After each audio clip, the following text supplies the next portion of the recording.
할렐루야. 오늘 창세기 12장 1절에서 10절 말씀, 광야 인생을 광야 신앙으로 라는 제목으로 말씀을 나눕니다. 요즘 뉴스를 보면은 전국적으로 물난리가 정말 심각하게 일어나고 있는 것을 보게 됩니다. 산사태도 생각지 않았던 그런 산사태들이 나타나서 정말 생각지 않았던 피해와 어려움들이 있는 것을 보게 되고, 마을이 잠기고 떠내려가고, 이것은 우리가 예상하지 못하였던 일들입니다. 휴가 시기인데요. 8월 첫 주간이면은 그렇지만은 휴가철이 아닙니다. 코로나로 인하여서 그 모든 시간들은 점점 이상한 시간들로 바뀌어져 가고 있습니다. 우리나라뿐만이 아니라 또한 전 세계적으로 뉴스를 돌아보면 지난 주간에는 바레인에서 엄청난 폭발이 일어나서 100명이 넘게 숨지고 몇천 명이 부상을 당하고 수십만 명이 이재민이 생기게 되는 그러한 일들이, 폭파 사건이 일어나기도 하였습니다. 그러나 아직 일어나지 않는 가운데서도 잠재적인 위험과 어려움을 겪고 있는 나라들이 있습니다. 스위스 하면은 얼마나 아름다운 산지 경치 있는 곳입니까? 그러나 스위스에 있는 그 알프스 산도 지금 위태로운 가운데 있다고 합니다. 점점 기후가 온난화되어지면서, 그러면서 지구가 점점 뜨거워지면서 만년설이 녹아져가고 있다고 합니다.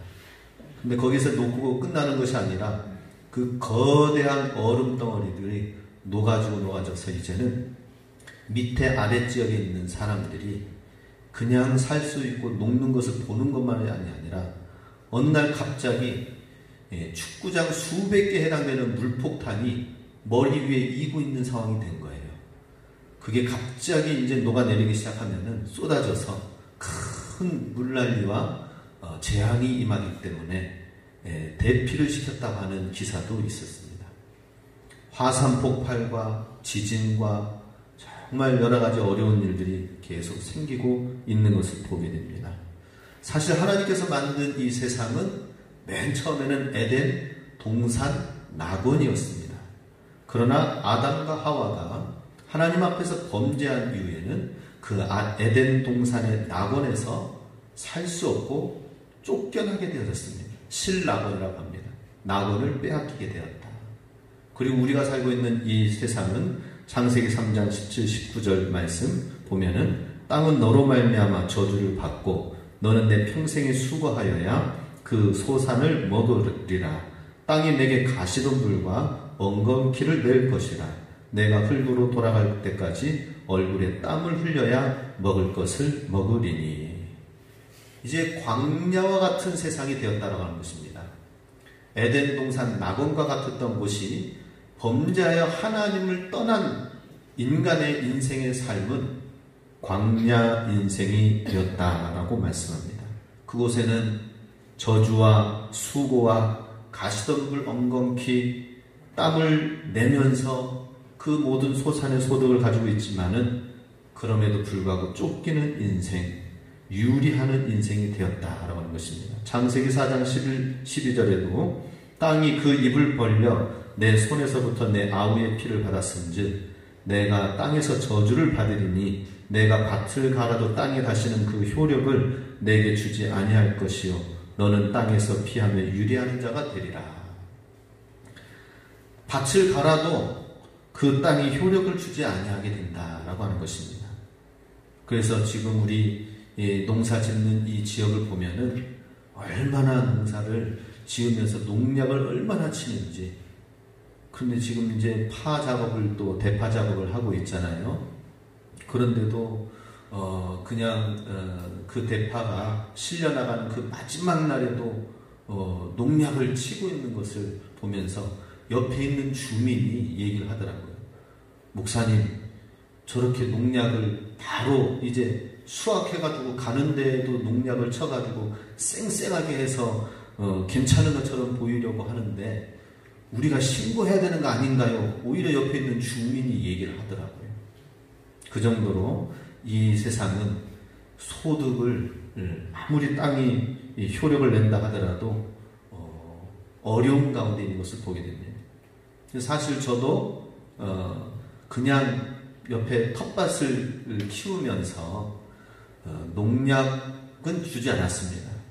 그런데 왜 비닐을 칠까? 폐비닐이 나오면 그게 다 환경 오염이 될 것인데 그 비닐을 안 치고 하다 보니까 풀이 많이 나는 거예요. 이번에는 풀을 한번 좀 덜는 생각으로 비닐을 한번 쳐보자 해가지고 양파 심는 곳에 두 개로 나눴습니다. 한 곳은 그냥 심고 한 곳은 비닐을 덮어서 거기에 이제 구멍 난 곳을 했더니 이야, 비닐 친 곳은 굉장히 잘 자라고 풀도 적고 치는 이유가 있구나. 그런데 반대로 비닐 안 친 곳은 알도 작고 풀만 무성하고 풀 다 걷어내니까 한 30개에서 한 5개만 남았습니다. 알이. 땅이 효력을 내지 않아요. 풀만 오히려 가시와 엉겅퀴가 나는 이 세상이 되었다는 것이죠. 에덴 동산 하나님 품 안에 있을 때는 어땠어요? 그렇다면은 작풀이 나거나 질병해가 없이 심으면은 그대로 이쁘게 잘 자라면서 하나님이 키워주시는 그러한 땅이었다는 것입니다. 우리 천국 가서 정말 재미나게 농사 지읍시다.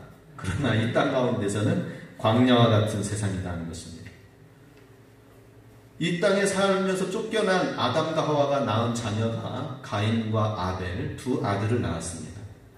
그런데 땅만 그런 것이 아니라 사람의 본성, 마음밭도 병들어지게 된 거예요. 가인이 아벨을 나중에는 살인해서 시기해서 죽이는 살인자가 되었습니다. 참 안타까운 일이죠. 하나님을 떠난 인생은 본성에 의해서 그 형제까지도 시기하고 질투하고 미워하면서 살인하는 세상이 되었다 하는 것입니다. 정말 평화롭게 행복하게 살 수 없을까요? 그런 가운데에서 가인이 이제 그 죄를 범죄한 죄를 지은 심령 마음 가운데 두려움이 생겼습니다.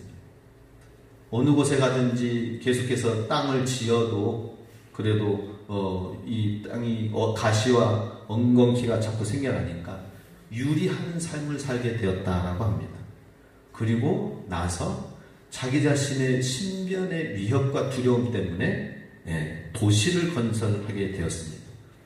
그 가인이 낳은 자녀가 에녹이라고 있습니다. 우리가 생각하는 들림받아서 간 그 7대손 에녹이 아니라 가인이 낳은 또 다른 이름 자녀 아들이 있습니다. 그래서 최초로 도시를 만들었는데요. 가인이 그게 에녹성입니다.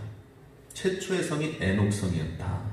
하나님이 보호해주지 않으니까 내가 내 스스로 안전을 보호하기 위해서 성벽을 쌓았습니다. 성벽을 쌓고 적으로부터 보호하기 위해서 도시라는 것을 만들었습니다. 건설하여서 여러 가지 문화를 개발하고 발전을 시켜나가면서 도시를 만들었습니다. 그러나 이것은 나중에 하나님이 노아 홍수로 진멸하고 그 성읍을 물로 심판하여 무너뜨린 것을 보게 됩니다. 그 이유는 무엇입니까? 왜 노아 홍수를 하나님이 홍수 심판을 내릴 수밖에 없었는가요?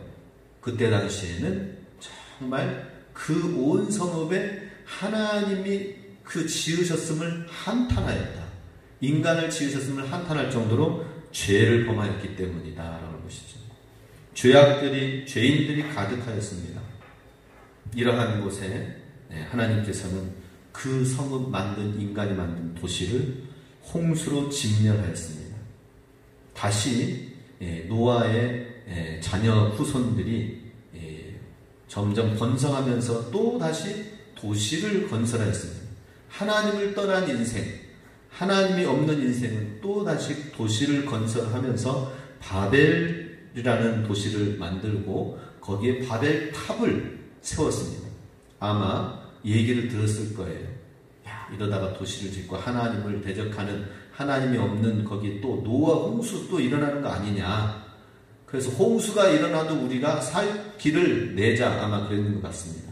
뿐만 아니라 하나님의 이러한 심판과 인생의 어려움, 광야의 어려움에서 벗어나고 면하기 위해서, 흩어짐을 면하기 위해서 바벨탑을 쌓자. 그리고 그 탑을 세우면서 우리의 공적, 우리가 얼마나 위대한가, 이런 광야 같은 세상에서 우리의 힘으로 어떻게 이겨나가는가, 우리의 이름을 내자라고 하였습니다. 하나님께서는 노아 홍수로 아마 했었더라면 탑에 얼마나 높이를 했는지 모르겠지만 중턱까지, 중간까지는 홍수가 될 수 있지만 아마 거기서 생존할 수 있을 것입니다. 근데 하나님의 방법은 또 달라요. 하나님의 심판의 방법은 어떻게 했습니까? 언어를 흩어버렸어요. 사람들이 서로 얘기하지만 각 다른 나라 문화 언어로 얘기하면서 벽돌 던져 올려 했는데 무슨 말 하는지 모르는 거예요. 그래서 각 언어를 심판하면서 흩어지게 하셨습니다. 그들의 도모하는 것을 흩어지게 하였습니다. 세 번째 도시가 소돔과 고모라 성입니다. 이 소돔과 고모라 성은 가나안 땅 안에 있었습니다. 그런데 이 땅은 어떻게 또 심판을 받게 되었습니까? 불과 유황으로 완전히 화산재가 뒤덮는 것처럼 불과 유황, 심판을 받아서 불구덩이가 된 것을 보게 됩니다. 그곳에는 얼마나 많은 심각한 죄악이 있었는지 동성애와 수많은 폭력들이 난무하게 된 도시들이 된 것을 보게 됩니다. 사람이 만들어서 도시를 이루어가는 모든 삶에는, 하나님을 떠나 있는 것에는 수많은 죄악들이 일어나게 되는 것을 보게 됩니다. 도시를 이루면서 생겨난 많은 것들이 있습니다. 물질 문명이 일어나지만 그 가운데서는 빈부격차가 있는 것을 보게 됩니다. 미국의 실크 이렇게 타운, 실버 타운, 여러 가지 굉장히 발달되어 있는 그런 부자들만 사는 동네가 있습니다. 그런데 거기에 또 노숙자가 있을까요, 없을까요? 그 동네에 노숙자가 있대요. 노숙자가 있는데 어디 공원에 잘 때가 춥고 뭐하니까 버스 안에서 잔대요. 버스 안에서. 그런 노숙자도 있다고 합니다. 거기는 워낙 너무 땅값이 비싸니까, 집값이 비싸니까는 거기서 일용직하고 일하고 직원으로 사는 사람들 가운데서는 그 집을 구할 수가 없어서 버스에서 생활을 하는 사람도 있다고 합니다. 빈부격차와 소외와 공해와 오염, 자연 파괴들이 일어나게 되는 것을 보게 됩니다. 이럴 때 오늘 본문을 보면은 하나님께서 하나님의 구원의 방법은 어떻게 이루어졌는가 하는 것입니다. 그것은 1절, 2절에 보면 아브라함을 부르는데요. 같이 함께 읽겠습니다. 여호와께서 아브라함에게 이르시되 너는 너의 고향과 친척과 아버지 집을 떠나 내가 내게 보여줄 땅으로 가라. 내가 너로 큰 민족을 이루어 내게 복을 주어 내 이름을 창대하게 하리니 너는 복이 될지라. 아멘. 저는 이 말씀만 읽으면은 아브라함에게 주신 축복이지만은, 그러나 저에게, 믿는 우리에게, 나에게 주시는 축복이기 때문에 이 말씀을 읽을 때마다 참 기분이 참 좋아요. 소망이 있어요. 내가 너로 큰 민족을 이루고 내게 복을 주어 내 이름을 창대하게 하고 너는 복이 될지라, 축복의 통로가 되게 하겠다라고 하는 말씀입니다. 그런데 아브라함은 유목민이었습니다. 도시에 거하고 있던 갈대아 우르 지역에 도시를 형성하고 있는, 갈대아 우르는 지금 메소포타미아 유프라테스 강이 있는 지금 이란, 이라크 지역을 말합니다. 지금은 굉장히 열악한 환경 가운데 있지만은 그때 당시에는 문명이 그 강줄기를 통하여서 발달했던 지역이에요. 도시가 크게 형성했던 지역입니다. 오늘날로 말하자면은 한강 물줄기 옆에 서울이 크게 번성했던 것처럼 그런 곳이었어요. 그런 한강 도시가 번성했던 그곳에서 하나님이 말씀하십니다. 본토, 친척, 아비 집을 떠나 내가 내게 지시할 땅으로 가라. 그렇게 되면 내가 큰 민족을 이루게 되고 복에 복을 더하리라 라고 했습니다. 그 도시를 떠나서 이제 좀 작은 도시, 서울 떠나서 이제 좀 더 작은 도시 원주쯤 왔습니다. 하란이라는 곳에 왔어요. 하란이라는 곳에 와서 원주쯤 되는 작은 도시에 와가지고 생활하면서 조카 롯과 함께 있다가 또 이제 갈림길이 생기게 되었습니다. 하나님이 부르시는 방향이 있었어요. 그런데 그 부르심의 방향은 다시 서울로 가라, 어떤 도시로 가라가 아니라 가나안 땅, 아주 시골 광야가 있는 척박한 땅으로 가라고 하는 거예요. 사실 오히려 이 하란이라는 지역은 밑으로 내려오면은 가나안 땅입니다. 서쪽으로 반대로 가면은 터키 지역에, 거기에는 굉장히 자연이 참 옥토가 비옥한 그러한 지역이에요. 차라리 하나님께서 남쪽이 아니라 서쪽으로 하란에서 가라라고 했다면은 그곳이 오히려 오늘날로 말하자면 소아시아 지역인데요, 터키 지역을 가보십시오. 거기가 오히려 더 비옥한 지역인데 하나님께서는 부르셔서 인도하신 곳이 가나안 땅, 광야가 있는 땅이었습니다.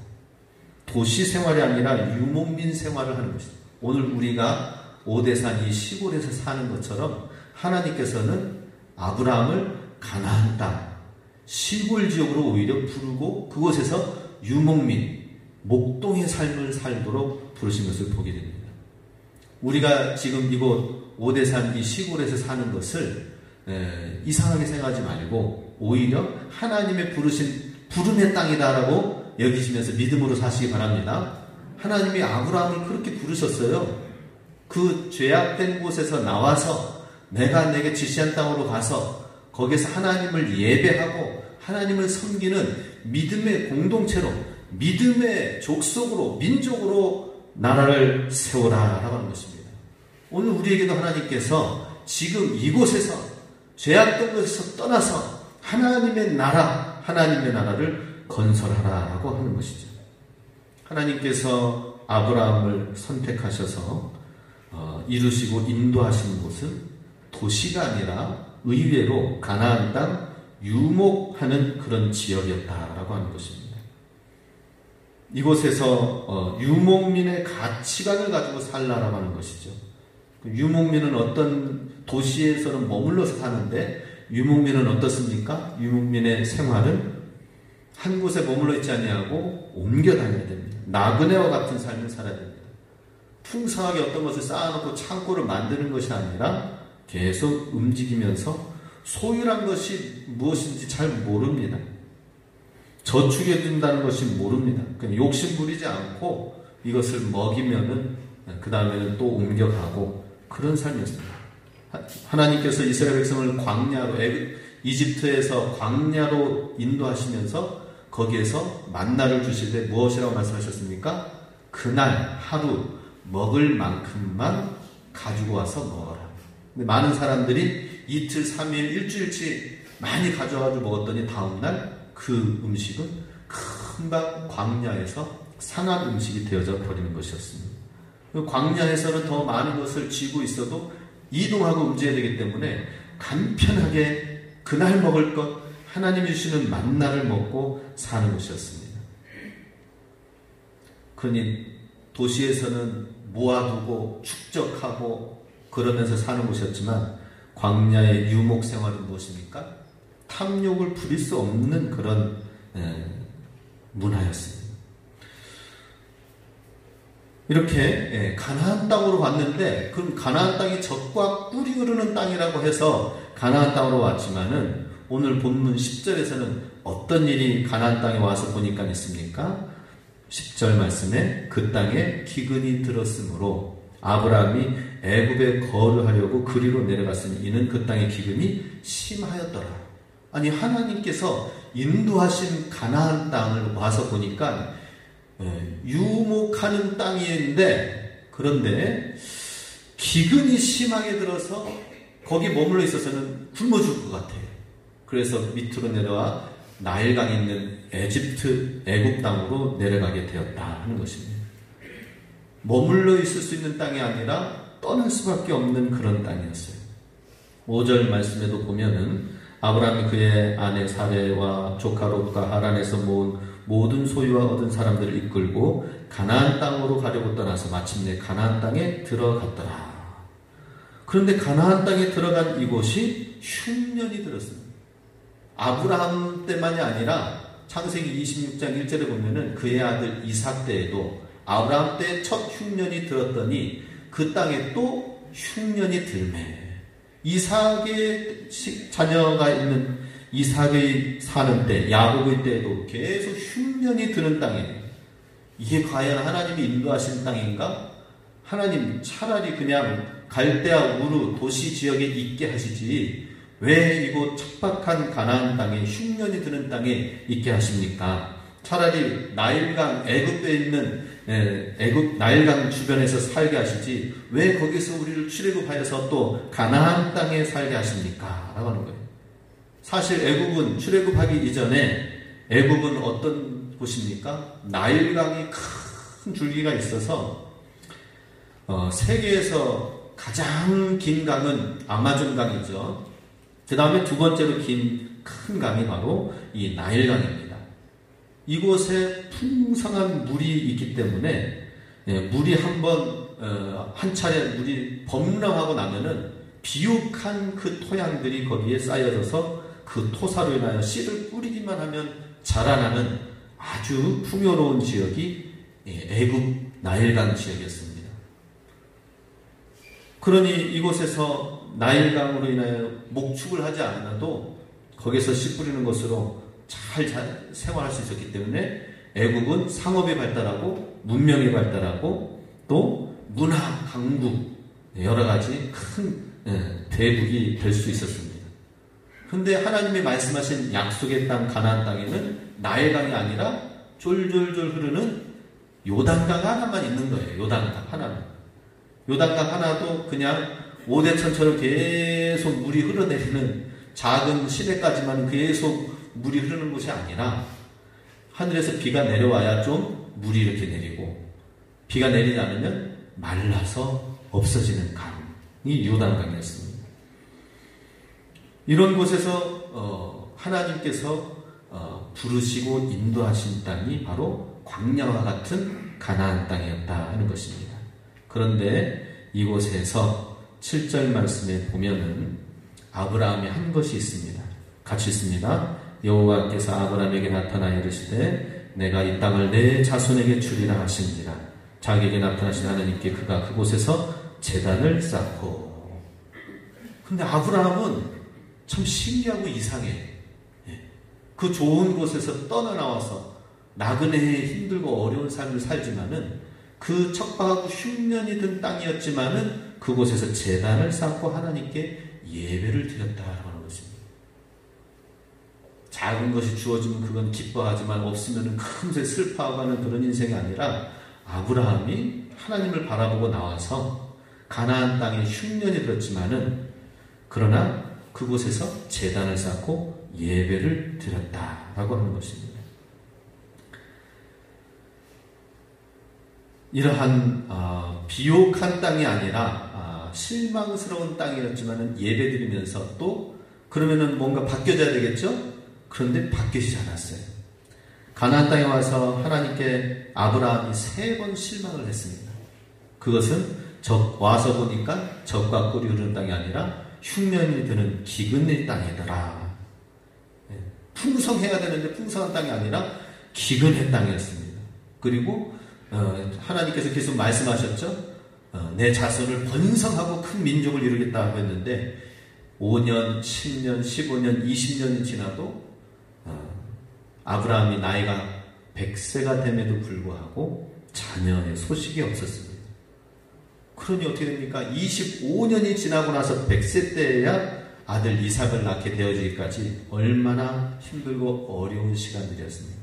하나님께 실망한 일들이 한두 가지가 아닙니다. 우리 신앙생활을 하면서 하나님 믿으면서 실망할 일들이 상당히 많이 있을 수 있어요. 기근의 땅, 하나님이 이끄시는 땅이 왜 기근의 땅입니까? 왜 내게 자녀의 축복을 주시지 않습니까? 왜 내가 사는 곳에 왜 흉년이 있습니까? 굉장히 많은 힘들고 어려운 일들이 아브라함처럼 있을 것입니다. 25년 동안 가나안 땅에 살면서 아브라함은 좋은 일만 있었을까요? 그렇지도 않아요. 전쟁의 위험이 있었습니다. 조카 롯이 있는 그 땅에서 소돔과 고모라 성에 주변에 있는 사방에 있는 적들이 쳐들어와가지고 조카롯을 위협하니까 포로로 끌려가게 됐어요. 위협을 감수하고 가서 그 적들을 싸워가지고 조카롯을 구해옵니다. 전쟁의 위협이 있었습니다. 또 자녀를 주지 않으니까는 이스마엘을 첩을 통하여 하갈을 통하여 낳았습니다. 그런데 이거는 사라와 하갈이 날마다 싸우네요. 이스마엘을 쫓아보내지 않으면 안 될 상황이 되니까 가정 불화를 겪게 되었습니다. 그리고 자녀 이스마엘을 피눈물을 흘리면서 광야로 쫓아내보내는 일이 있었습니다. 100세에 낳은 아들이라고 하지만 하나님께서 이삭을 제물로 바치라고 하네요. 자녀로 인하여서 사흘 동안 모리아산으로 가면서 어떻겠습니까? 그 마음이 자녀를 지금 제물로 바쳐 죽여야 될 상황이 된 거예요. 정말 피가 마르는 자녀 때문에 정말 마음이 힘든 시간들도 있었습니다. 그러나 하나님께서 그 위기를 보내주시고 마음만 받고 넘어왔지만은 그 다음에 또 있었던 일이 무엇입니까? 이제는 아내 사라 때문에 힘들게 되었습니다. 갑자기 사라가 아무런 이유도 없는데 사라가 곧 죽게 되었더라. 아니 이제 자녀가 있어서 뭔가 행복하게 살만하다 싶을 때에 사라를 하나님이 데려가시는 거였습니다. 이별의 아픔을 경험하게 되었습니다. 이러한 가나안 땅, 아브라함에게 있어서는 굉장히 힘들고 어려운 상처와 문제가 많은 땅이었습니다. 그러나 그 상황에서도 제단을 쌓고 하나님께 순종하고 믿음으로 살았다라고 하는 것이 아브라함의 삶의 이야기입니다. 오늘날 우리가 이 말씀을 보면은 하나님 거짓말쟁이 하나님이시네. 아브라함에게 진짜 축복 주신 거 아니네. 그러면서 단정 짓고 아브라함의 삶, 이삭의 삶을 보면은 하나님을 믿는 게 결코 축복의 삶은 아닌가 보다 하면서 실망하고 돌아설 수도 있을 거예요. 근데 우리에게 있어서 우리가 바뀌어야 되겠죠. 그죠? 가나안에 대한 환상을 벗어야 되는 것입니다. 가나안 땅에 들어가면 하나님의 말씀을 믿고 가나안 땅에 들어가면 고생 끝, 행복 시작이라고 하는 이러한 것에서 우리는 다른 것을 봐야 돼요. 다른 것. 오늘날 가나안 땅에 들어가면 그 안에 바알 숭배 신앙이 있었습니다. 농사를 지으면서 유목생활이 아니라 농사 지으면서 비를 내리게 하는 바알 신을 숭배하였던 가나안 땅에 그 민족 신들을 이스라엘 백성에 가가지고는 그 바알 신을 믿어서 농사의 농경의 풍요로움을 같이 따라 나갔던 것처럼 오늘날 우리에게도 가나안 신자들이 많이 있습니다. 가나안 신자. 풍요롭고 풍성한 것만을 쫓아가는 삶. 그러나 우리는 광야를 이제 새롭게 이해를 해야 됩니다. 어떻게 해요? 광야에는 없다라는 사실을 알아야 됩니다. 광야에는 아무것도 없습니다. 파종할 것, 씹을 것 없이 그냥 유목민처럼 살아야 됩니다. 그러나 거기에서 생존할 수 있었던 것은 뭐예요? 하나님께서 불기둥, 구름기둥으로 인도해 가시면서 이스라엘 백성 200만 명이 40년 동안 살는데 발이 부르지 아니하고 음식 모든 거 어디서 공급되어 줍니까? 위로부터 하늘에서부터 만나가 공급되어 줍니다. 물이 없을 때 하나님이 기적을 체험해서 반석에서 물이 나오게 하시고 하나님께서 이런 모든 먹을 것과 마실 것을 하나님을 통하여 이루어지는 것을 보게 됩니다. 광야에서는 아무것도 할 수 있는 게 없어요. 바쁜 일도 없습니다. 하나님이 한 달 동안 불기둥, 구름기둥 멈춰 있으면은 그냥 그대로 있어야 돼요. 그런데 하루 텐트 치고 일주일 정도 있다가 금세 또 이동하러 가면은 하나님이 인도하시는 대로 거두고 가는 그 훈련, 가다가 서고 한 달, 두 달, 6개월 혹은 1년 동안 있었던 지역도 있었을 것입니다. 광야에서는 아무것도 없고 아무것도 할 수 있는 것이 없었습니다. 그러나 거기에 있는 것이 있었어요. 그것은 하나님의 음성이었습니다. 하나님의 말씀이었습니다. 광야에는 아무것도 없는 것 같지만 거기에 하나님이 있었어요. 하나님이 계셔서 하나님의 모든 걸 다 공급해 주시는 거예요. 가나안 땅, 애굽 땅에서는 내가 힘을 땀을 흘려가지고 가시와 엉겅퀴 사이에서 얻는 것으로 그것을 힘들게 먹고 내가 건설하는 나라고 내가 건설하는 도시였었지만은 광야는 뭐예요? 도시를 만드는 것이 아니에요. 장막 텐트 하나 치고 그래가지고 있으면서 하나님 따라가기만 하면 되는 삶이었습니다. 광야에는 아무것도 없는 것 같지만 거기에 모든 것을 가지고 계신 하나님이 있었다라고 하는 것입니다. 하나님. 우리도 이 광야 같은 세상 속에서 하나님을 믿으니 하나님이 뭔가를 주셔야 되는데 라고 생각하면서 우리가 따라가긴 하지만은 광야에는 일단은 없다라는 사실을 믿어야 되는 것입니다. 3절에 보면은 너를 축복하는 자에게는 내가 복을 내리고 너를 저주하는 자에게는 내가 저주하리. 땅의 모든 족속이 너로 말미암아 복을 얻을 것이라. 하나님이 이렇게 분명히 약속을 하여 주셨지만은 그러나 왜 이렇게 가나안 땅이 척박한 땅으로 아브라함을 인도했을까요? 영적으로 훈련하기 위해서, 믿음의 조상으로 되도록 훈련시키기 위해서 여러 가지 이유가 있겠지만은 무엇보다 하나님이 분명히 축복을 해주시겠다고 하면서 가나안 땅에 흉년이 있는 기근의 땅이 있는 그곳으로 인도하신 이유는 무엇인가?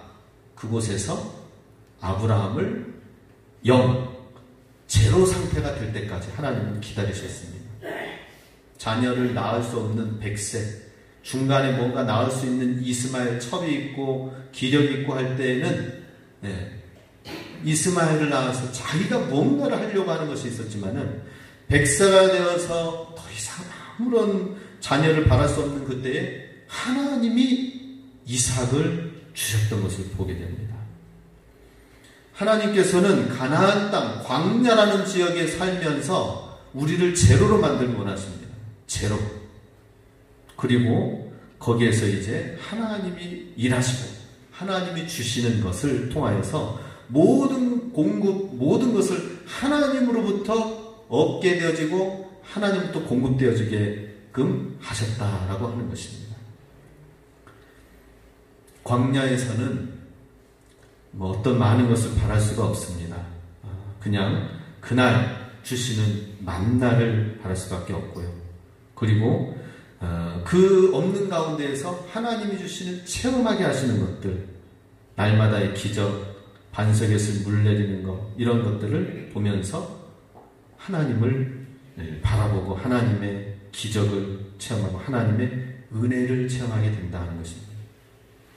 광야에서는 아무것도 없지만 하나님이 있다는 이 한 가지, 그리고 하나님이 주시는 은혜가 있다는 것입니다. 이 은혜를 구하는 곳이 광야였다는 것입니다. 우리가 이 땅에 살면서 우리가 그러니 무엇을 구해야 됩니까? 하나님 이거 필요합니다, 저거 필요합니다 하면서 구해야 될 것이 너무나도 많지요. 그죠? 예. 아파트 한 채 가지고 있는 사람은 아파트 또 다른 한 채를 통하여서 자녀에게 또 줄 수 있도록 아파트 또 두 채를 구하게 되어 있습니다. 그럼 우리는 하나님 앞에 하나님 이거 주세요, 저거 주세요, 구해야 될 것이 계속 있어요. 계속. 그렇지만 하나님께서 원하시는 것은 무엇입니까? 하나님 한 분을 구하고 하나님의 은혜를 구하기를 원하시는 것이다 하는 것입니다. 그래서 광야의 인생 가운데에 광야의 신앙으로 사는 삶이 아니면은 광야에서 사는 것이 고통 그 자체예요. 이 세상에서 사는 그 자체가 고통입니다. 광야 신앙을 가지고 있지 않으면은 우리의 인생은 광야 인생이기 때문에 아무리 풍요로운 것을 준다 하더라도 고통스러운 거예요. 돈을 많이 가지고 있다 하더라도, 풍요로운 환경을 가지고 있다 하더라도 고통입니다. 그 무언가로부터 불행이 싹칠 수밖에 없는 것이 이 세상이다라고 하는 것입니다. 물질이 아무리 풍성하다 하더라도 자녀가 항상 바르게 자라는 게 아니죠. 그죠? 자녀로 인하여 고민하고 슬퍼하고 고생하더라고요. 어떤 목사님이 있습니다. 우리나라 건축 제1호에 해당되는 그러한 아주 건축 회사, 큰 회사가 있었습니다. 그분이 이제 자녀를 정말 잘 키우려고, 잘 자라게 양육하려고 나름대로 신경을 많이 썼어요. 그런데 이 자녀가 하나님을 알게 됐어. 하나님을 알게 돼서 이 자녀가 주의 종이 되겠습니다 라고 이제 생각을 하게 된 거예요. 그래서 아버지가 물려주시는 회사보다는 저는 하늘 아버지가 주시는 그 사명을 가지고 주의 종으로 살겠습니다 라고 했더니 이 집안이 발칵 뒤집어진 겁니다. 야야, 그러지 말고 이 훌륭한 이 지금 재산과 회사와 이런 모든 걸 물려줘서 너가 이 수업을 받아야지 내가 왜 그 길로 가려고 하느냐. 이제 부자 간에 큰 싸움이 생겨난 거예요. 너무나도 행복하고 평화로웠는데 이 신앙과 이 사명 때문에 아들에게 하나님이 정말 만나 주셔가지고 사명을 주시니까 내가 주님을 위해서 살겠습니다. 아버지가 주시는 재산, 이거 완전 탕자랑 또 반대죠, 그죠? 예. 그래서 2년, 3년 동안 아버지랑 막 싸웠대요. 그 문제로. 내가 물려주는 이거 자녀 회장의 길을 걸을 수 있도록 수업받고 내 방식대로 살아. 그런데 자녀는, 이 아들은 하나님의 사명을 따라서 내가 모든 걸 내려놓고 그리고 신앙의 길로 가겠습니다 라고 하니까 큰 부딪힘이 일어나게 된 거예요. 나중에는 어떻게 됐을까요? 아버지가 아들을 못 이기더라고요. 그래서 또 신앙을 이길 수가 없는 거죠. 예. 나중에는 이 아버지가 다 내려놓고 과연 하나님이라는 게 신앙이 무엇일까 하면서 가끔씩 간간히 다녔던 이 신앙생활에서 하나님을 진실하게 믿는 신앙, 아들을 내려놓고 아들 하나님께 맡길 테니까 아이고 하나님 어떻게 우리 아들 좀 어떻게 좀 해주세요. 아무튼 그러면서 진실한 신앙을 갖게 됐다고 합니다.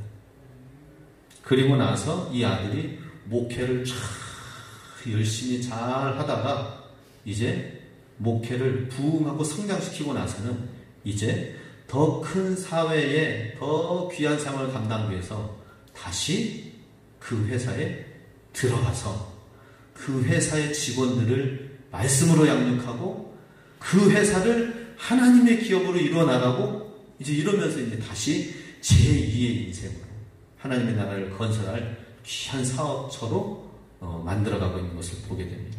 멋지죠, 그죠? 그렇게 되어지기까지는 하나님을 진실하게 만나기 위해서 그 아버지에게도 어려운 시험들이 있었던 것을 보게 됩니다. 광야와 같은 세상에서 아무리 많은 풍성한 것이 있다 하더라도 광야의 신앙을 가지고 있지 않으면 안 된다라고 하는 것입니다. 광야는 아무것도 없지만 하나님을 만나는 장소입니다. 우리도 신앙생활 하면서 어떻게 해야 돼요? 하나님을 만나는 장소로 살아가야 됩니다. 하나님을 만나는 장소가 아니라 하나님을 도구로 해가지고 내 바라고 하는 것을 취하는 삶을 산다면은 그게 신앙생활의 가장 걸림돌이 되는 것입니다. 왜 그런 줄 아십니까? 가나안 땅에 살면서 있으면서 오히려 하나님을 섬기는 것보다 바알 숭배와 바알 신앙과 다른 것을 섬기게 되면서 그 가나안 땅에서 포로로 끌려가게 된 이스라엘 백성들의 모습을 보게 됩니다. 하나님이 아닌 다른 것으로 취하며 나간다면 가나안 땅에서 포로로 끌려가게 되는 그런 삶을 이스라엘 역사 가운데 보여주셨어요. 그래서 세례 요한의 삶을 보면은 세례 요한 누가복음 3장 1절 2절 말씀에 보면은 세례 요한의 삶이 나옵니다. 누가복음 3장 1절 2절 말씀 보면 디베르 황제가 통치한 지 15해 곧 본디오 빌라도가 유대의 총독으로 헤롯이 갈릴리의 분봉왕으로 그 동생 빌립이 이두레와 드라고니 지방의 분봉왕으로 루사니아가 아벨레네의 분봉왕으로 안나스와 가야바가 대제사장으로 있을 때에 하나님이 빈들에서 사가랴의 아들 요한에게 임한지라. 자, 이 누가복음 3장의 세례 요한을 소개하면서 굉장히 장황하게 나오는 이름들이 있습니다. 그 이름들은 뭐예요? 황제의 이름이고요, 총독의 이름이고, 대제사장과 나름대로 그 지역의 종교적으로 정치적으로 영향력 있는 그런 사람들의 모습이 나옵니다. 그 당대로 말하자면은 세계를 움직이고 그 지역을 움직였던 사람들이 나오는데 하나님의 말씀이 그런데 누구한테 임하였다고요? 광야에서 있는 세례 요한에게 하나님의 말씀이 빈들에서 세례 요한에게 임하였다라고 말씀합니다. 하나님의 말씀을 이 수많은 지도자와 총독과 황제와 분봉왕과 대장에게 임한 것이 아니라 누구에게 임하였다고요? 빈들에 있는 세례 요한에게 임하였다라고 하는 것입니다. 하나님의 말씀은 그러니까 광야의 인생 가운데에서 하나님을 바라보며 하나님을 사모하는 자에게 하나님의 음성이 들려진다라고 하는 것입니다. 우리도 이 광야 같은 세상 속에서 하나님을 만나는 장소로 하나님의 말씀을 사모하면서 살아가야 된다 하는 것입니다. 하나님 말씀이 주어지면은 그 말씀이 우리에게 채워주시고 보내주시고 이끌어주시는 거예요. 그래서 우리는 이 광야에서 하나님 만나는 장소, 하나님의 말씀을 우리가 들을 수 있어야 된다. 광야에는 아무것도 없지만 하나님의 음성이 있다라고 하는 것입니다. 그리고 광야에서는 치열한 영적 싸움과 전쟁이 있는 곳이 바로 광야입니다. 마가복음 1장 13절 말씀에 보면 광야에서 40일을 계시면서 사탄에게 시험을 받으시며 들짐승과 함께 계시니 천사들이 수종 들더라. 예수님이 하늘보좌 영광을 버리시고 이 땅에 내려오셨는데 공생의 사역을 하기 전에 광야로 나아가셨어요. 광야는 어떤 곳인가 보여주고 계시죠? 거기에는 무엇이 있다고요? 40일 동안 있다 보니까 사탄에게 시험을 받으면서 거기에는 광야에는 사탄이 있어요. 그리고 또 들짐승이 있어요. 아마 광야에 있으면서 그냥 들에 있을 수 없기 때문에 동굴이 많이 있거든요. 동굴 안에 들어가서 생활을 예수님 하셨는데 거기에는 또 동굴들도 들짐승들도 사나운 짐승들도 비를 피하고 추위를 피하기 위해서 있는 거예요. 들짐승도 있어요. 그 들짐승으로부터 하나님을 예수님을 보호하시기 위해서 또 하나님이 어때요? 천사를 보내서 예수님을 수종들게 하셨어요. 이 광야에는 어떤 존재가 있습니까? 사탄이 있고 예수님이 있고 들짐승이 위협하는 존재들이 있고 보호하고자 하는 천사의 수종드는 존재들이 있다는 것입니다.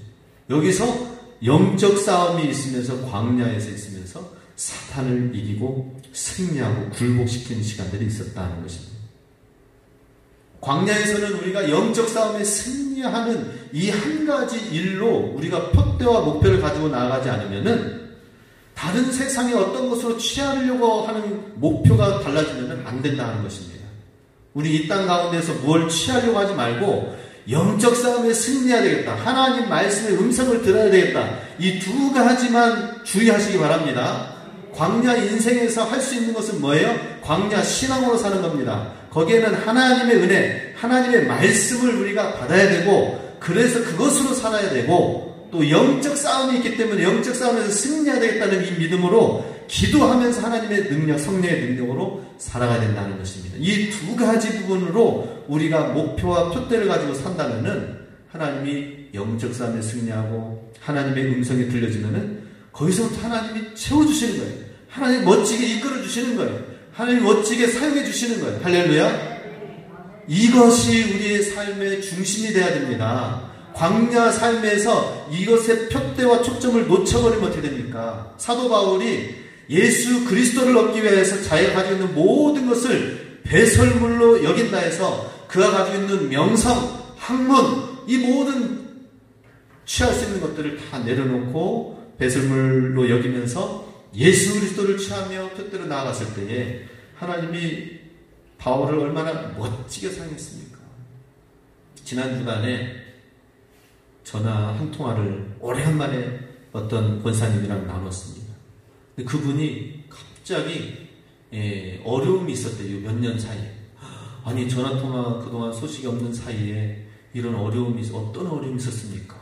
그런데 등산을 하다가 발목이 잘못 넘어져가지고 이 고관절 밑에 대퇴부 있죠? 이 대퇴부 긴 허벅지 쪽에 있는 이 굵은 뼈가 부러지게 됐다고 하는 거예요. 그 종아리 뼈도 아니고 이걸 하기 위해서 1년 동안 얼마나 고생을 하면서 병원 치료를 했는지 너무 아프고 고통스러워서 정말 힘들었다고 하는 거예요. 그런데 그분이 안 그래도 평소에도 신앙생활 열심히 한 권사님이셨지만은 그러나 이 과정을 통해서 때로는 정말 하나님이 왜 내게 이런 광야와 같은 시험과 시련을 주시는지 모르겠다고 하나님이 원망이 들기도 하는 마음도 한편으로 있었대요. 그럼에도 불구하고 몸이 조금 이제 거동하고 움직일만 하니까 이분이 그래도 하나님이 나를 살려주셨는데 그래도 일어서지 못하는 상황에서 일어서서 걷게 하여 주셨는데 그러면서 새벽 기도를 나가면서 하나님의 말씀, 은혜를 사모하면서 나가기 시작했다는 거예요. 그 주변에 있는 분들이 이렇게 불편한 가운데서 어떻게 이렇게 예배와 기도를 빠지지 않고 이렇게 나오십니까? 놀랬다는 거예요. 근데 이분이 이제 시간이 지나면서 하나님이 내게 주신 내가 하나님 앞에 장차 나아간다면 내가 무엇을 하다가 살아왔느냐라고 하나님 앞에 얘기한다면 내가 뭘 할 수 있을까? 그 질문을 가지고 요즘에 산다라고 하는 거예요. 우리도 광야 같은 세상에서 광야의 신앙을 가지고 살면은 하나님이 정말 귀하게 하나님이 사용하시게 되고 본질에 합당한 우리의 삶이 될 것입니다. 우리 광야 같은 세상에서 힘들다고 원망하지도 말고요. 광야 같은 세상에서 광야 신앙으로 살 수 있길 바랍니다. 우리 이 시간 함께 합심해서 기도하겠습니다. 광야에는 아무것도 없는 듯 하지만 거기에는 무엇이 있습니까? 바로 하나님이 계시고 하나님의 은혜와 하나님의 말씀이 있습니다. 그리고 광야에는 치열한 영적 싸움이 있습니다. 영적 싸움에 승리하고 하나님의 은혜와 하나님의 말씀 이 하나님 한 분만으로 인하여서 우리가 승리하는 신앙이 될 수 있도록 함께 기도하겠습니다.